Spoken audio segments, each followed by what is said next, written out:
कंस के निमंत्रण पर भगवान के जाने की बात आई। रात्रि का समय है और आज अंतिम रात्रि है ठाकुर जी की मैया यशोदा के पास, क्योंकि कृष्ण कह के जाएंगे कि परसों आ जाऊंगा, पर बरसों नहीं आएंगे। काम है इनका झूठ बोलना। भगवान के बंसी वादन की लीला अब विश्राम हो चुकी।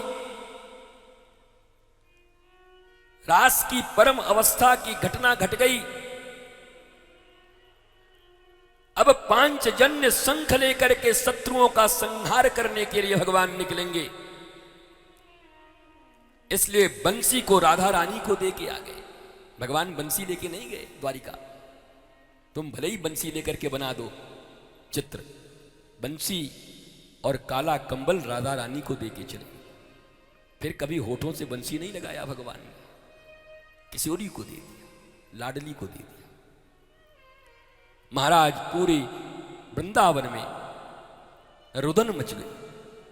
जैसे ही गोपियों को, ग्वालों को, गैयाओं को, बछड़ों को, जीव जंतुओं को खबर मिली कृष्ण जा रहे हैं। जब से भगवान आए तब से एक दिन के लिए भी भगवान कहीं नहीं गए। एक पल के लिए भी वृंदावन के लोग भगवान के दर्शन से वंचित नहीं रहे। और आज वृंदावन में शोक छाया, रुदन छाया हुआ है। मैया यशोदा की छाती फट रही है। अब हमारा लाला चला जाएगा।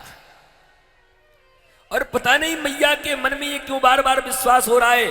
ये कह तो रहा है परसों, पर मां की ममता ममता होती है और समझ रही है बरसों नहीं आएगा, कुछ तो घटना घट गया है।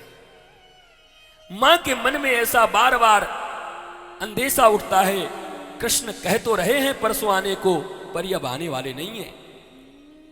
बाबा नंद बार बार यशोदा को समझाते, यशोदा हमारे लाला की कीर्ति कितनी दूर तक फैली है। राजा बुलाया है इनाम देने के लिए, धनुष यज्ञ में भाग ले रहे।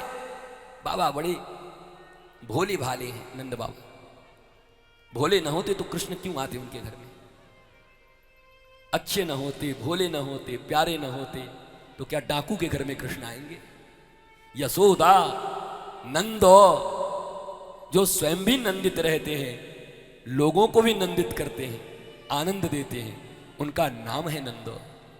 इसलिए वहां पर यशोदा और नंद के यहां भगवान का आगमन हुआ है। जिसके हृदय की ऐसी दो वृत्तियां हो जाएं, स्वयं कर्म करें पर यश किसी और को दे दे। यशोदा यश देने के लिए जो लालायित रहता है, उसके यहां कृष्ण उसके आंगन में खेलते, उसके गोद में खेलते हैं भगवान।